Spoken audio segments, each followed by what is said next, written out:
Okay, hello everyone.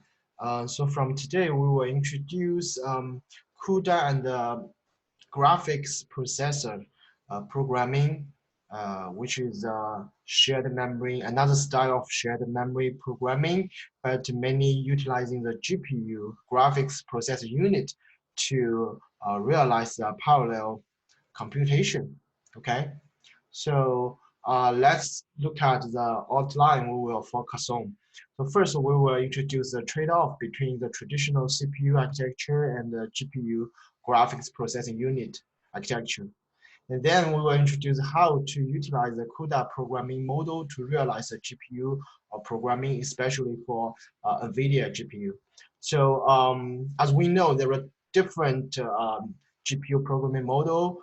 For example, some people are using the OpenCL to realize the GPU programming. But if you have NVIDIA GPU, you can use the CUDA to perform your GPU programming. And finally, we will introduce some GPU parallel libraries, for example, cuBLAS, sorting, cuDNN, whatever. And in the project, we will ask you to implement a GPU-based matrix-to-matrix operation and compare with the CUDA implemented matrix-to-matrix application performance. And you will see how deep the vendor provided library would maybe outperform your implemented kernel, right? So first, let's see the trade-off between the CPU architecture and the GPU architecture. So what's the design principle difference between the CPU and GPU? So if you look at the CPU architecture and the GPU architecture, the main difference is that CPU is optimized for mainly for latency. So it has a very fast processing speed for sequential or serial code or operation. But for the GPU, it will have a very high throughput for the scalable parallel processing. So it mainly optimized for the overall throughput. So you can think about the CPU is optimized for latency and GPU is optimized for throughput. So because of the totally two different design principles, you will see they will have a totally different hardware architectures. Okay, but you need to remember in the future, if someone talk about CPU, you will know that the latency is very low for CPU, especially for processing the sequential code. But for GPU, it has a very high throughput for parallel processing. Okay, so let's look at the two different processors. One is Intel CPU Ivy Bridge. This is a very old generation of the, not very old, but it's an old generation of the CPU, Intel CPU, and Kepler K110, the GPU.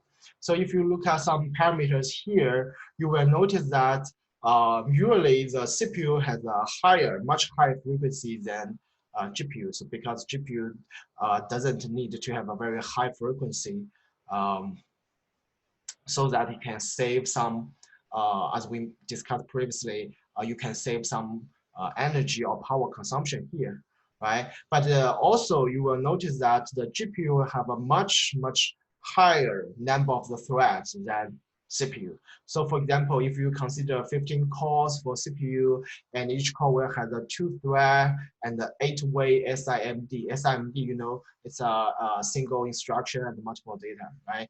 So totally it would have a 240 parallelism here, right? But if you look at the GPU, you will see it has a much higher parallelism here. So it has 15 string multiprocessors. So we will introduce what is a string multiprocessor. Generally speaking, it's like a CPU core. And each string multiprocessor, it will have 64 SIMD vectors and 32-way SIMD. So totally you will have 30,000 of the threads here. So can be employed by the GPU. And for the floating point operation performance, G flops, for the single floating point, S G flops, right? So it would have more than 4,000 G flops for the Kepler GPU. So Kepler GPU is a very K40 GPU is an old generation's CPU GPU. So if you look at the newer version, for example, V100, it will have a terabytes of the flops here. Okay, and if you look at the memory bandwidth, you can note that the GPU has a much higher memory bandwidth than CPU.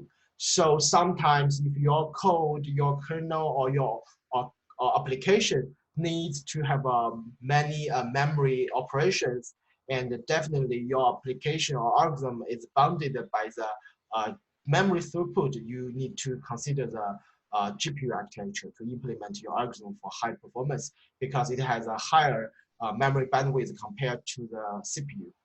Okay, and for the roofline, I previously showed some roofline, right? So this is a roofline, and for the different cache register size, we will talk about the detail later. But generally speaking, so CPU has more levels of the cache system, but for GPU, it has less level of the cache system. So we will see the reason. Okay, so you can see here, the GPU has a much higher flops per byte than the CPU. Okay, so it has a higher throughput, as I mentioned before. Okay, so let's see why it's a heterogeneity. So where is the heterogeneity? So different codes produce different designs here. So throughput, if your processor or cores need to have a high throughput, right? So usually you will assume the workload is highly parallel. That means that different workload in different core would be usually balanced. So for the latency core, so you assume the workload is mostly sequential, okay? And if you want to optimize the latency, usually experienced by one thread, that means you need to have a lot of big on-chip caches. So that's why I mentioned in the last slide, for the CPU, because you need to optimize for latency, so you will have different levels of the on-chip caches, right? And you need to have extremely sophisticated control brand prediction because most of the code is sequential and the instruction is sequential and executed by one thread. Okay, so you can use a cache system to optimize the latency. As we mentioned in the first lecture, right? So at the beginning of this semester, you have some project to how to utilize the cache and register system. And all the principle is to hide the latency or minimize the latency because you don't want to move the data back and forth between memory and your CPU, right? And but for throughput, the general goal is how we can utilize lots of the computing units, ALUs here, right? So it has a multi-threading, and multi-threading can hide the latency, so it skips the big caches, right? So it has a simpler control. It will have some, we will mention that later. So if you have company control, the performance of the GPU would be decreased significantly. So you have to make sure your code will not have too many if else branch or statements, right? So, and how you can utilize the ALUs through the SIMD.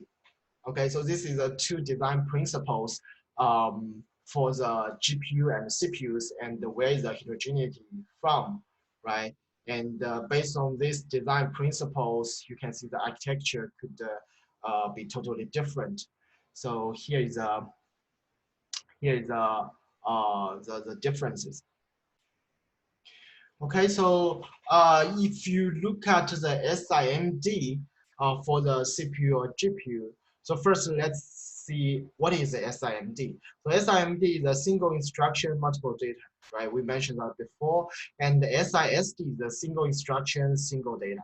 So for example, if you want to add two values, two scalars to another scalar or value C, so A plus B is equal to C, right? But if you have a multiple A's or multiple B's and you want to get the result of the C. So you can think about A is a vector, B is a vector, C is a vector, right? So you want to add two vectors together and get the resulting vector C. So we can use the SIMD. So uh, both A1 plus B1 equal to C1, A2 plus B2 equal to C2 are using the same instruction plus, right?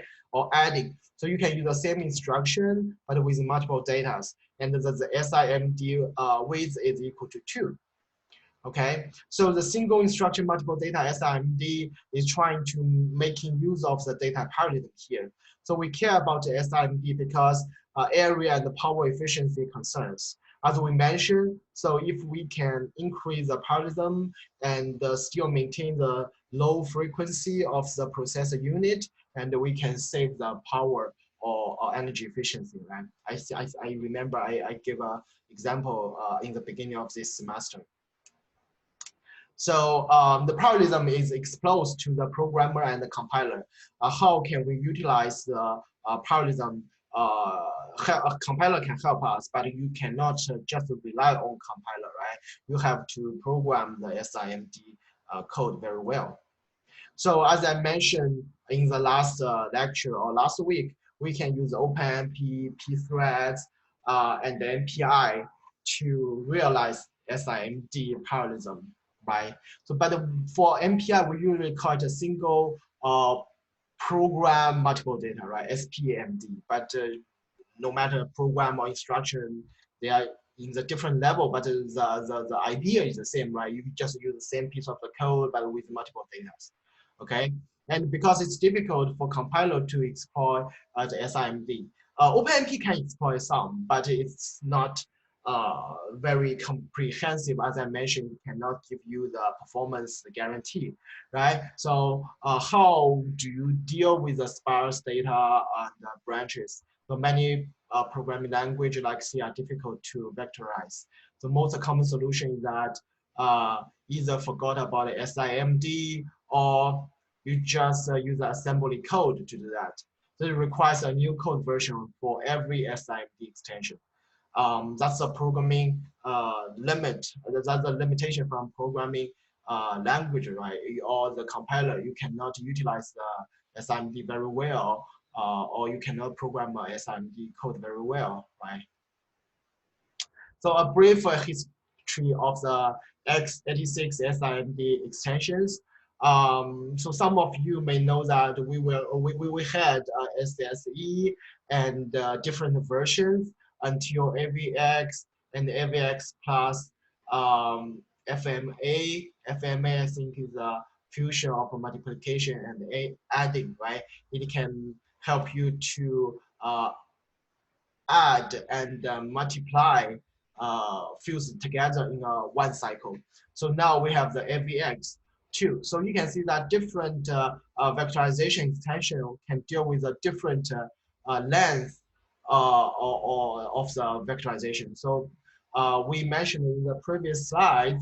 So you can see that the different SIMD extension can handle the different length, right? So here we use the SIMD width equal to 2, right, to handle the vector addition with the length of 2. So that means the length is very important, right? So from the beginning, SSE, it can handle 4 times 32-bit floating point operation. So that means that you will have the 4 single floating point data can be performed at the same time, right? So it's A1, A2, A3, A4 plus B1, B2, B3, B4. Okay, and to the SSE2, you will have the 2 times double, right, floating point operation. You can support this version. Okay, until now it's AVX2. It can support the 250-bit integer operations, right? And for the AVX1 version, you can support the 8. So you can see from SSE, we can support 4 to AVX, we can support 8, right? So the vectorization length is increasing from version to version. Okay, we will have later version SSE 4.a, something like this. And for the Xeon Phi Mac, I remember I mentioned it before. So for Mac, you will have many co-processors in one chip. But unfortunately, Intel is not going to support the development of the Xeon Phi coprocessor. But for the Mac, you will have a lot of vectorization in the one chip. Okay, so what to do with the SIMD? So we can see the for the just I mentioned for the traditional CPU you have the 4-way SIMD, but for Xeon Phi you have a 16-way of SIMD, and we can see a lot of SIMD is wasted. People are not using that, right? So that means you are wasted the parallelism from the CPU. Okay, and ignoring SIMD is becoming more expensive, right? So we have a lot of device with the SIMD. That means if you cannot utilize the SIMD very well in your program in the future, your code's performance will not get very good. That's the reason, no matter for GPU programming or CPU programming, we haven't mentioned CPU vectorization, but we mostly focus on the GPU, but you can also think about CPU. If you can utilize the SIMD, AVX, or SSE, your code would be further accelerated by vectorization, okay? But first, let's focus on the GPU, how we can use the SIMD on the GPU, NVIDIA GPU, AMD GPU, okay? And in this class, we're mostly using the CUDA to achieve the SIMD. I will show CUDA code later, okay? So this problem composes of thread level parallelism. So we need a programming model which can address both problems, thread level and the SIMD, right? So for example, if we use CPU as an example, we can use OpenMP to employ thread level parallelism, right? But even if you are using OpenMP, you still need to consider how to use the AVX to employ the 8-way or 16-way SIMD together, right? So parallelism from the thread and the parallelism from the SIMD are both very important. So let's see an example. So here is a simple example, just as I mentioned in several slides ago. We want to add 2 arrays or 2 vectors together. So if you are using a sequential code, right, you just iterate the index from 0 to n, right? And you can calculate each element of C based on the element of A and B, right? And can we do better?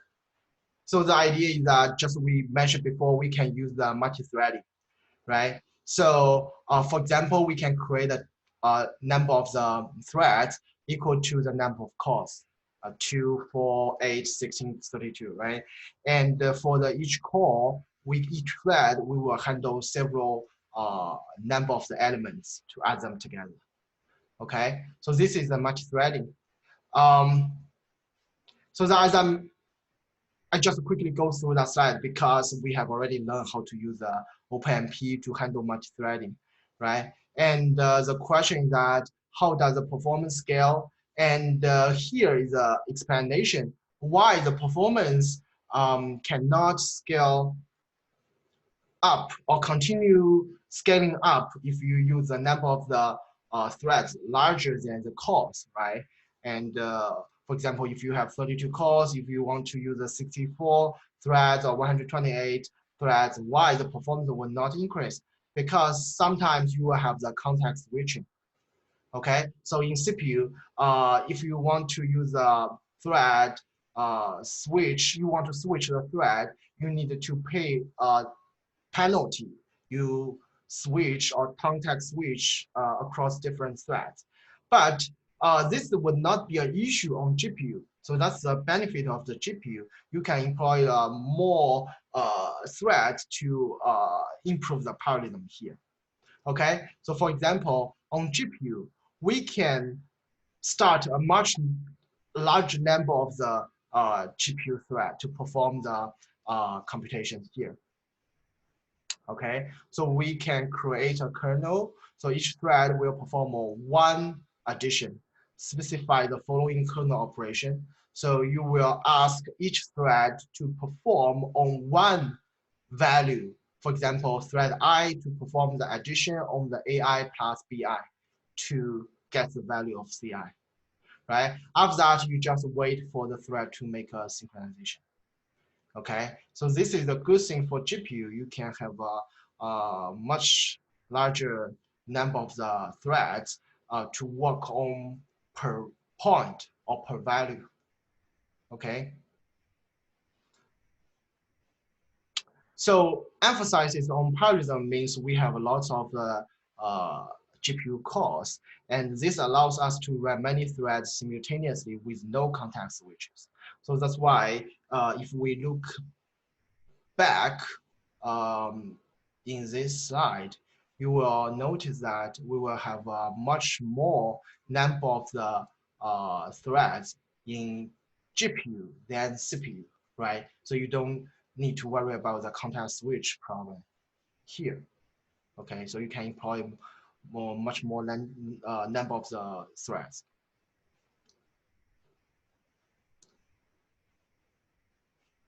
Okay, and let's give a brief introduction of the development of a GPU. So for GPU, it represents for graphic processing units, right? Originally, it's designed for the graphics forecasted fixed function pipelines. It's everyone playing game, right? And for different games, you need to rendering or visualizing the different frames of the movies or the motions or whatever, right? So generally speaking, the GPU is originally designed for the gaming, for the video, right? And it is powerful for the vertex and the index computation.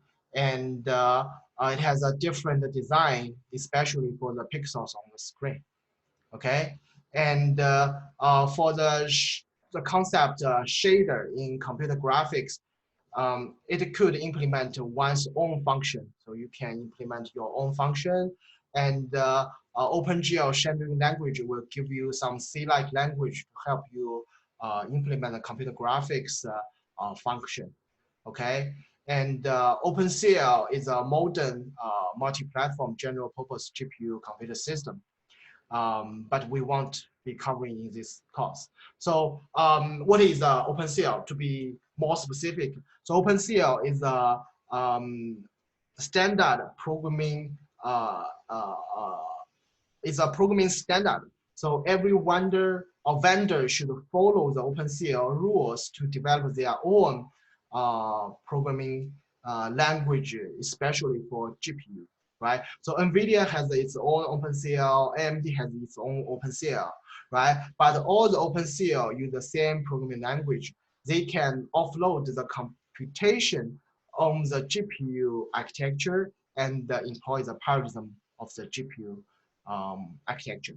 But the problem is that because the OpenCL is a very general programming model or language, so that means sometimes you need to sacrifice your performance to satisfy the generality, right? That's why in OpenCL, many, if your code is in OpenCL or is written in OpenCL, maybe the performance cannot be optimized to the optimum, because OpenCL sometimes cannot give you a very good opportunity or controllability to get a good performance, okay? So in this class, we more prefer to use the CUDA programming language, especially for NVIDIA GPU. So CUDA, what is CUDA? I will introduce later. But generally speaking, CUDA is specifically optimized for NVIDIA architecture. So that's why CUDA can have a better performance than OpenCL, generally speaking.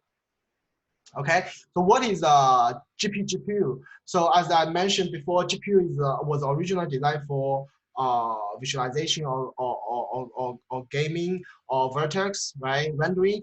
And but now the GPU is used to do the general purpose computation, right? So why we want to use a GPU to perform the matrix multiplication, right? Because GPU has the capability to perform the general purpose computation. So the hardware has gotten good enough to a point where it basically have a mini supercomputer. So that means if you have a powerful GPU card in your laptop or desktop, sometimes it can achieve a similar performance as a small cluster. So as I show you, the one single GPU for V100 could be tens of terabytes, teraflops peak performance, right? But if you look at the CPUs, maybe you need to have a 8 CPU or nodes, and then you can get such a high performance, right? So that means one single GPU is small, but can give you powerful, can give you high computation power, right? And the CUDA, what is a CUDA? CUDA is a computer unified device architecture. So it is a general parallel computing platform for NVIDIA GPUs, okay? And as I mentioned, OpenCL is an open computing language. It's a general heterogeneous computing framework. Nowadays, it's not only for GPU. It can be used for CPU, FPGA, different accelerator, right? So that's why I mentioned the different vendors could develop their own OpenCL, right? So for Xilinx, it's a FPGA vendor. So it just develops the OpenCL library for their FPGA, but the performance is not very good, as we know. Okay, so both are accessible as an extension of various programming language. So if you are not familiar with, you are into the Python, so you can check the PyCUDA or different CNO, different language that is an extension from that language for the CUDA. Okay. So generally speaking, we will have the 1, 2, 3, 4, 5, 6, 7, right? We will have the 7 steps to perform the CUDA programming. So first, we need to set up inputs on the host. So what is a host? Usually CPU is a host. And when we mention the host memory, it's a CPU accessible memory. Okay, and first we allocate memory for the input on the host. And then we allocate the memory for the output on the host. First, you need to allocate the memory for holding the data input and output on the CPU. Because the GPU still needs the control from CPU. The data cannot be directly allocated in CPU, on GPU. You first need to put the data on the CPU and then transfer the data to the GPU. And GPU start working on your computation. And after you get the results, the data would be transferred back from GPU to CPU. This is the CPU and GPU programming model, right? So CPU is still accelerator, you can see here, right? It's not a processor or main processor, right? CPU is the main processor. So you need to first set the input on the host, allocate the memory for output on the host, and then you will allocate memory for inputs on the GPU, you will allocate memory for outputs on the GPU. And then you will copy the input from the host or CPU memory to GPU memory. And then you will start the GPU kernel, a function that is executed on GPU for your computation. And finally, you copy the data from the GPU memory to host memory. That's a general framework. This is very important. Later, you will notice that every CUDA code would have these 7 steps. You have to examine this very carefully. Sometimes you cannot start your computation kernel because you don't allocate the memory on the host or on the device or the GPU, and you can, or maybe you don't copy the data from your host to GPU. So you have to examine all the 7 steps every time you program a CUDA code. Okay, so copy the data from the host to device GPU or from the GPU to host. That could be asynchronized. Okay, you don't need to wait until all the data copied to the GPU or CPU and then start the other operation. Okay, it could be asynchronized, and the unified memory management is available. Okay, what is a unified memory management? Sometimes you don't want to manage the GPU memory and CPU memory separately, right? You want to treat them as a unified memory. So there is some library to give you a capability to manage the two pieces of memory as a one, right? But this is just some virtual thing, right? It's not physically unified memory. It's just some management tool or library give you some virtual layer, right? You can operate on the virtual layer, treat all the, treat two separate memory spaces as one, okay? So here is a kernel. So let's see our first kernel, okay? So the first kernel is a parallel function given to each thread, and it's a very simple implementation. So you have the matrix, not matrix, vector A, vector B, you have the vector C, right? And this is just a one value, add one value to C, right? So this is only one value.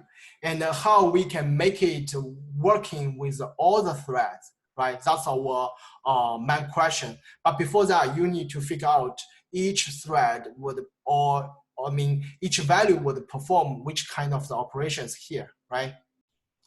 After you have this kernel working for one thread, the next thing you need to let different threads to work on different values, right? So it's a SIMD. This is a single instruction. The next, you need to make your single instruction to work with the multiple data. So this is the CUDA vector addition kernel. So then next thing is you need to specify which thread to work with which data. So here we have the different, so I will introduce later, but here you can think about we have the different threads and we calculate the thread ID based on this formula, right? For example, we have a 1D thread and we can calculate the thread ID here, but I will mention that later. There is some block size and grid size, different size, because we can partition the thread into different levels. But just think about here, index is the ID for the thread, or similar to the ID for NPR process or ID for the OpenMP thread, right? So you have the index for different thread, and you will ask each thread to work on the different values.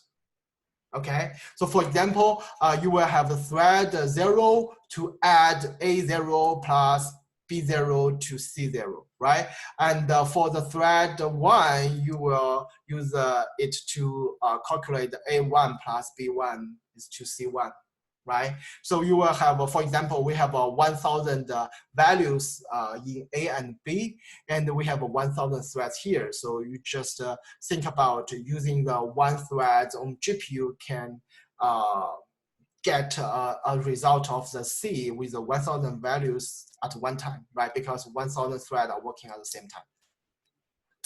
So here is a function to call the kernel. So as I mentioned, so this is still the C code, right? And this is the CUDA C code.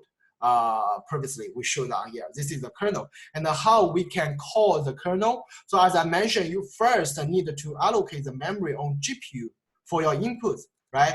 So for example, you allocate a pointer and the size, right? Size times the size of float. You just allocate the memory for the device, right? For the device, for the input. And you copy the data from the device to host, a host to device, sorry. So you copy the data from CPU to GPU, right? At the beginning, the data is in CPU. You need to copy from host to device, okay? And similarly, you need to copy the input data of B from host to device, okay? And assume here we have already have the data on the CPU, and this is allocate the memory on GPU, right? After we allocate the memory on GPU, we copy the data from the CPU to GPU. Okay, after we copy the twos, and we allocate the memory on CPU on GPU for the outputs, that is the device C, right? And then we will call the vector addition kernel. So here, I will explain later, so what is the threads per block and what is blocks. But you can think about, we have different thread blocks, and each thread block will have multiple threads here. So totally how many threads? So it would be blocks times threads per block, right? For example, I will have 1,024 threads per block, and totally I will have 10 blocks. So I will have 10,240 threads, right? Totally. So blocks times threads per block. Okay, we will launch a kernel. So here you specify how many threads in your kernel to run your kernel. And then you pass the pointer. So this pointer is an address in the GPU, right? And later you will copy the final value from the CPU, from GPU to CPU. And then you will free the CUDA memory here, okay? To please remember to free that, because if you launch another kernel, you don't free that memory. That means the GPU is still dominated by these values, and because GPU memory limit usually it's 12 to 16 gigabytes, and then maybe you will use out of the memory. So please remember to free the GPU memory after you finish your computation. Okay, so before I go into the next section, I would like to quickly show you how we can execute that vector addition kernel on GPU. Okay, let's look at our code here. I have already prepared a vector addition .cu code. So CU means CUDA code, right? So similarly, you just put all the things I just showed in the slide, right? You have the CUDA kernel vector addition, and we use a single floating point here. We use a double floating point here. So inside you use single, they are the same, right? And let's start to look at the code region by region. So here, you first allocate the memory for each vector on host. So we usually use a host A, host B, host C, right? And then you will allocate memory for each vector on GPU, device A, device B, device C, right? And then you initialize the vector on host, and you copy the data from the A and B from the host to device, right? Memory, CUDA memory copy host to device here, right? And then you define, just as we see in the slides, you define how many threads per block and how many blocks. So here, we just use 1,024 threads per block. And how many blocks? So for example, we have N. So N here, we predefine as 100,000. So how many blocks here? So 100,000 divided by 1,000. So we will have 100 blocks here, right? Around 100 blocks here. So the vector addition, you will execute the kernel. How many threads? That would be N, right? And you pass the device A, device B, device C, and the size N here. And then you will, after you launch the kernel, you just copy the data device C to host C here, right? And how many bytes here.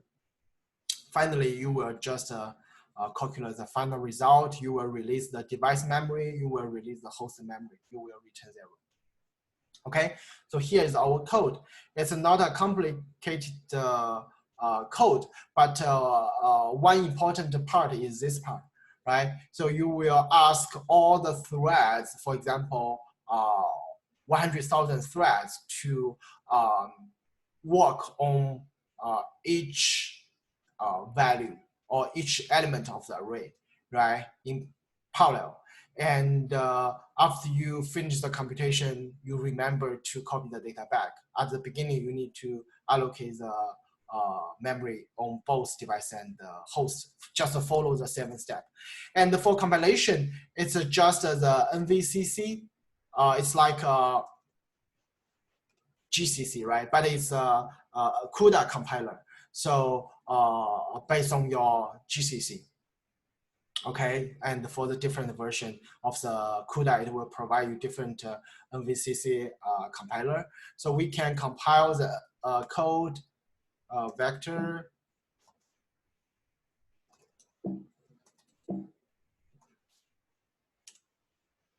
Okay, you will compile the code, and you have to use a GPU node to execute the code. So let's go to the code, compiled code here, and you can execute the code. Okay, there will be some final results. I'm not quite sure if this result is correct. So it depends on how you initialize the code here. How we initialize the code here. So it's a cosine plus sine, right? I think we use a cosine times sine, and cosine I times sine I. So it would be, if A plus B, that would be 1, right? So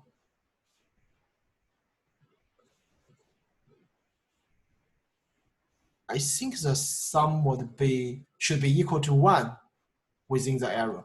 So that means something wrong with our code, because our final result is 0, right? Something should be wrong. So can we debug this problem? Okay, after spend some time figuring out the problem, I think I know the reason. There is no problem of our code. Our code is totally correct. So if you look at our code is totally correct. And then what's the reason? So if we compile the code, and if we run the code, directly run the code on the GPU. Okay, let's try again. And we still cannot get a result. What's the reason? So if you use the NVIDIA SMI tool to check the GPU, you will notify that actually we have the 4 GPUs on the GPU node, but the first GPU is dominated by some people doing some task here. So how can I specify the other GPU to run this task? So I'm first thinking about, okay, if there's some people are using this GPU, I cannot launch the kernel. So I just try to use other, for example, CUDA visible device to be 1. So we have a 0, 1, 2, 3, right? So after we specify the specific GPU we are trying to use, then we can get the correct result, 1, right? And let's try if we can get the correct result using the other 2 GPU, 3, right? With this 3 GPU, we can get the result. But if we specify for the first GPU, okay, you will see our kernel is failed. So that means you need to first figure out if there is other people running the GPU on the job. So CUDA will still give you the opportunity to submit or run a job, even if other people are using that, right? So you can launch the different process, right? You can see the GPU 0, there is some people launching the Python, I think the PyTorch training neural network on the GPU. So we cannot get the correct answer or launch the kernel successfully on that GPU. Okay, so this is some trick you need to pay attention that. If we look at the code back again, the code has no problem, right? We are trying to solve add 2 vector with 100,000 elements, and each thread block, we will have 1,024 threads, and totally we will have 100,000 threads and around 1,000 thread blocks here. Okay, so that's the simple our first demonstration of the CUDA code, and just to look at why the final result is 1, because cosine I square plus sine I square should be 1. So for each CI should be 1, and you use n divided by n, it should be 1, right? So that's this simple first code for the demonstration. Okay, so if we look at back to our slides, and I think that's it for today. So for next lecture, we will focus on the CUDA programming model in detail, how we should divide the code into the a CU file, CUH file, and the original host file and the host header file. Okay, so I think that's it for today. We introduced the GPU architecture and the difference between the CPU architecture, and we give some basic idea how you should do a GPU, especially CUDA programming. Okay, that's it. Thank you so much for attending, and let's continue on Thursday. Okay, thank you. See you.